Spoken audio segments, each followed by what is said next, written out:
अंबेडकर के सिपाही हैं, पारस जी के सिपाही हैं। डर किस नाम का चीज? एनडीए। कौन फर्जी एनडीए की बात करते हैं? ये एनडीए है। एनडीए उस जमाने में था 1999 में। एनडीए छोड़ चुके हैं आप लोग। एनडीए उस जमाने, ये फर्जी एनडीए से आप पूछिए तुम्हारा कन्वेनर कौन है? आदमी का एनडीए है। दिल्ली में 2.5 आदमी एनडीए को चला। कहते हैं आदरणीय जीतन राम मांझी जी कि छोटे सरकार न्याय करेंगे, छोटे सरकार न्याय के लिए जाने जाते हैं।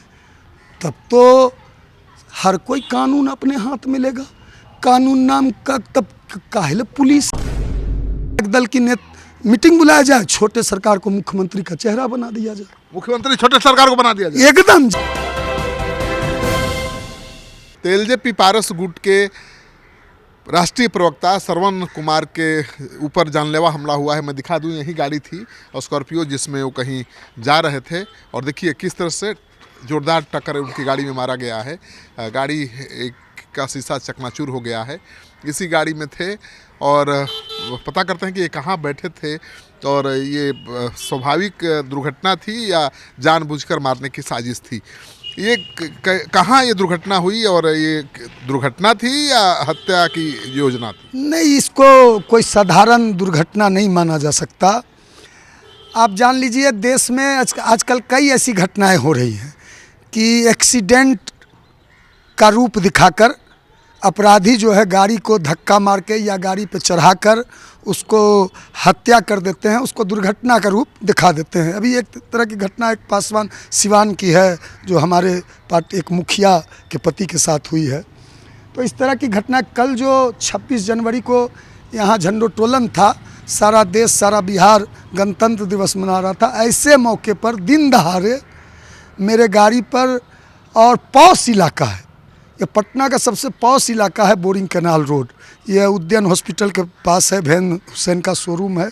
मैं जैसे अपने आवास से निकला, रोड पर आ ही रहा था कि पूरे तेज़ रफ्तार से 2 टोटो गाड़ी बोरिंग रोड चौराहे की तरफ से आई। पूरे तेज ने पूरा जोरदार टक्कर मारा मेरी गाड़ी में और उसमें 5 लड़के सवार थे। 3 पूरी तरह नशे के एकदम धुत थे, नशे में।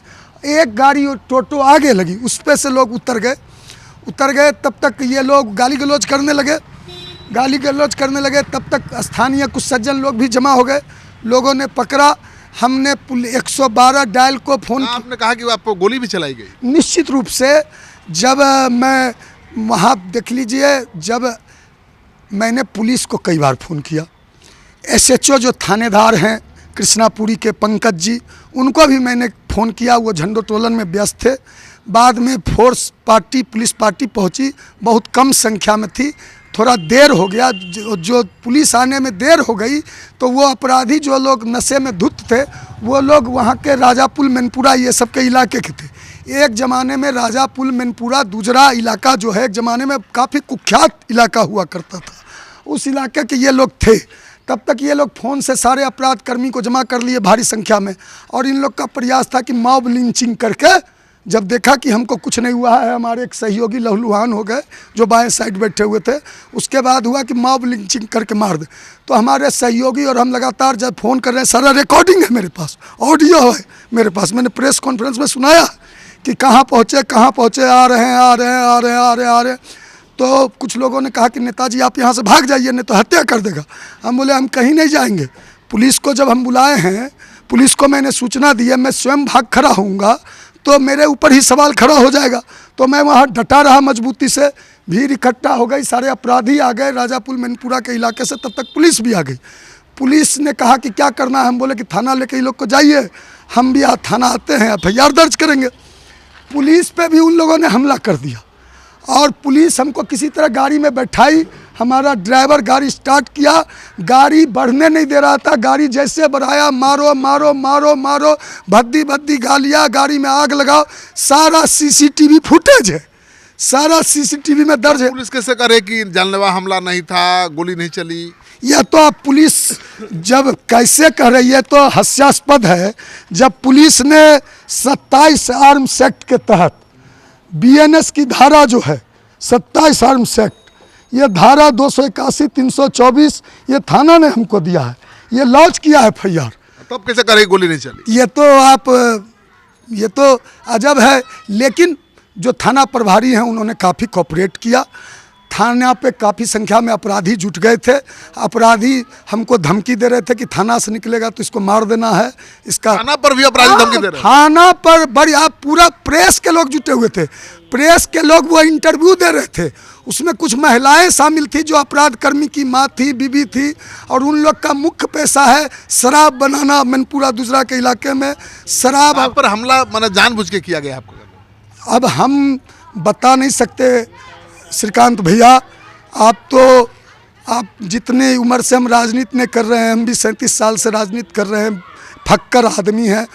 हम बच्चे से आपको पत्रकारिता में देख रहे हैं, तो आप तो ज़्यादा जानते होंगे।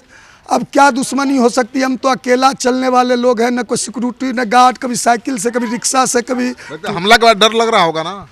डर, हम लोग रामविलास पासवान के सिपाही हैं, अंबेडकर के सिपाही हैं, पारस जी के सिपाही हैं। डर किस नाम का चीज़ होता है? हमको कहा प्रेस के लोगों ने कि आप सुरक्षा की मांग करते हो सरवन जी। हमने कहा सुरक्षा जब राजीव गांधी को नहीं बचा सका, जब देश की प्रधानमंत्री थी आयरन लेडी इंदिरा गांधी जी, प्रधानमंत्री आवास में हत्या कर दिया गया, उनको सुरक्षा नहीं बचा सका। कैनेडी को सुरक्षा, राष्ट्रपति अमेरिका, उनको नहीं बचा सका। बेअंत सिंह मुख्यमंत्री थे पंजाब को, उनको सुरक्षा नहीं बचा सका। तो सरवन अग्रवाल को एक दो को सुरक्षा गार्ड क्या सुरक्षा देगा? सवाल बिहार के 14 करोड़ जनता की सुरक्षा की है। बिहार के 14 करोड़ जनता असुरक्षित है। मैं लगातार जनता के सवाल पर इस निजाम का जो यह 20 साल से एक व्यक्ति शासन कर रहा है, एक व्यक्ति का निजाम चल रहा है, एक व्यक्ति की हुकूमत चल रही है, एक व्यक्ति जिसको जो न दिखाई देता है न जो सुनाई देता है। लेकिन क्यों नहीं आपके नेता एनडीए से नाता तोड़ने का ऐलान कर रहे हैं जी? अभी भी लालच है एनडीए में जाने का। अरे कौन सा एनडीए? कौन फर्जी एनडीए की बात करते हैं? ये एनडीए है। एनडीए उस जमाने में था 1999 में। एनडीए छोड़ चुके हैं आप लोग? एनडीए उस जमाने, ये फर्जी एनडीए से आप पूछिए तुम्हारा कन्वेनर कौन है?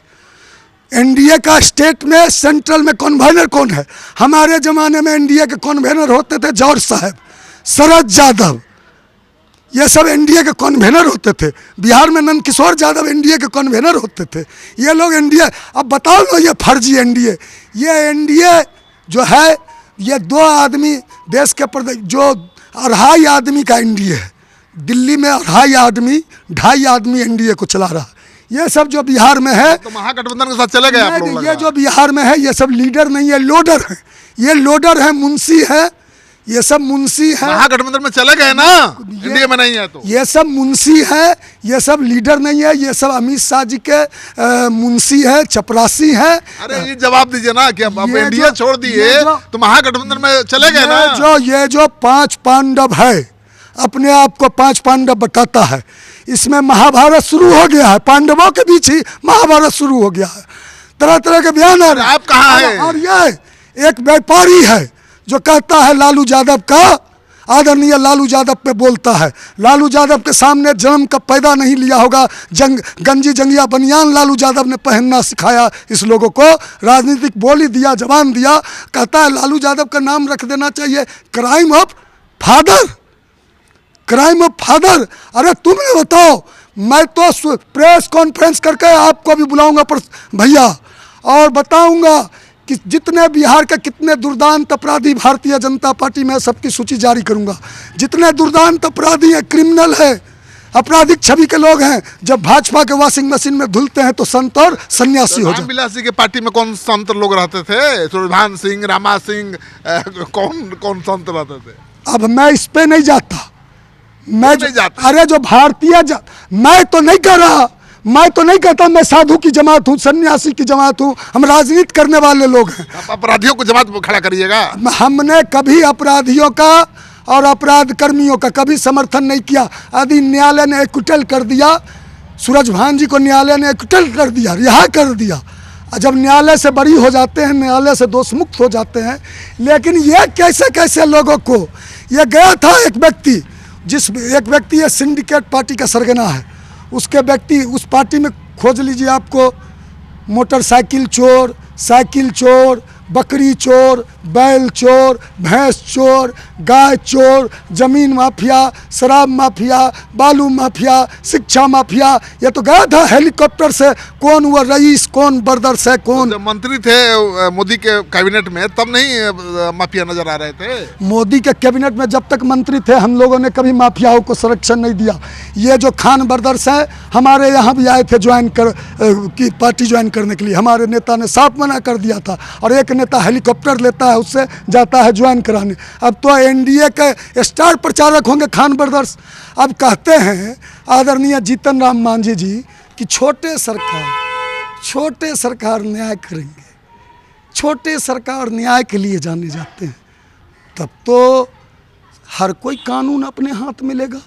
कानून नाम का तब काहेले पुलिस है, काहेले यह निजाम है? बीजेपी से मोह भंग हो गया ना। क्यों यह निजाम है? बीजेपी से मोह भंग हो जब गया। छोटे सरकार न्याय करने के लिए जाने जाते हैं, छोटे सरकार न्याय करेंगे तो नीतीश जी क्यों मुख्यमंत्री कुर्सी पे हैं? हम तो सुझाव देते हैं, जिन्होंने बोला है कि वो एनडीए को सुझाव दें, एनडीए विधायक दल की मीटिंग बुलाया जाए, छोटे सरकार को मुख्यमंत्री का चेहरा बना दिया जाए। मुख्यमंत्री छोटे सरकार को बना दिया जाए एकदम। जब छोटे सरकार न्याय करेंगे, अब देश के एक कैबिनेट मंत्री, पूर्व मुख्यमंत्री मीडिया में बोल रहे हैं कि छोटे सरकार न्याय करेंगे, छोटे सरकार न्याय के लिए तो जाने। अदालत लगाते ही हैं। ठीक तो है, अब मुख्यमंत्री आवास में बैठ के अदालत लगाएंगे, अच्छी बात है ना, तो पूरे बिहार के लोगों को न्याय मिले। जो कलम से न्याय नहीं मिला वो AK-47 से दिलाएंगे। अब हम इस पे ज़्यादा टिप्पा टिप्पणी नहीं करेंगे, लेकिन अब तो अच्छा ना है। अब जहां अदालत, कौन अदालत की बात कर रहे हैं, अब तो लगता है बिहार में ये सब अदालत बंद हो जाना चाहिए, जो हाई कोर्ट, लोअर कोर्ट। अच्छा, बताइए पहला सवाल, बीजेपी से मोह भंग हो गया ना सरुण भाई? अरे कौन बीजेपी? बी से नीतीश कुमार जी क्या कहते थे? बी से मतलब बड़का, जे से मतलब झुट्टा पार्टी। ये बीजेपी उस जमाने में थी, बीजेपी श्रीकांत भैया, वह बीजेपी नहीं है। बीजेपी था अटल अडवाणी कमल निशान, मांग रहा है हिंदुस्तान। बीजेपी के 3 धरोहर अटल अडवाणी, मुरली मनोहर। उस समय भाजपा थी, ये कोई भाजपा है? ये मंत्री बनना था तब तो भाजपा का खराब चेहरा नहीं दिख रहा था। मंत्री को तुमने कोई फ्री में बना दिया? पार्टी तोड़े मंत्री बनने के लिए? किसने तोड़ा? जो बीजेपी ने तोड़वाया। अरे किसने तोड़ा? आपने बोलिए, लोकतंत्र के चौथे पिलर। नीतीश कुमार ने तोड़वाया। अरे आप ही लोग ने चिल्ला चिल्ला के माइक पे बोलते थे। और आपका नेता अब जो एगो आइटम बॉय है बोल। आप बताइए कौन तोड़ा? अरे आपका एगो आइटम बॉय है ना, जिसको आप लोग माइक लगाते हैं पटना एयरपोर्ट पे जाके, वो आइटम बॉय। कौन है आइटम बॉय? Item boy. तो उस आइटम बॉय ने क्या कहा कि हमारी सरकार बनेगी तो 7 निश्चय का जांच कराएंगे, यदि मुख्यमंत्री दोषी पाए जाएंगे तो मुख्यमंत्री जी को बेऊर जेल भेजेंगे। ऑन रिकॉर्ड है, गूगल में आपके चैनल पर निकाल लीजिए। हमारी सरकार बनी, हम मुख्यमंत्री बने। अच्छा, पारस जी को कौन ये भड़काया पार्टी तोड़ने के लिए, बताइए? नीतीश जी या बीजेपी? यह तो वह आइटम बॉय बताएगा ना, वही ना। आप बताइए। नहीं, हम क्यों बताएंगे? हमारे मुंह में क्यों माइक घुसा के उगलवाना चाहते हैं? नहीं, कौन तोड़ा? नीतीश जी का हाथ था, कहा जाता तो है। अरे वही ना आइटम बॉय बोलता था, मेरे परिवार को तोड़ दिया भाजपा ने, जदयू ने, पार्टी को तोड़ दिया, वही ना कहा। तोड़ा कौन? अरे यह बात नीतीश कुमार का हाथ था या बीजेपी का? अब यह नीतीश बाबू बताएंगे, आदरणीय ललन बाबू बताएंगे। चलिए, तो आप सुन रहे थे श्रवण कुमार को।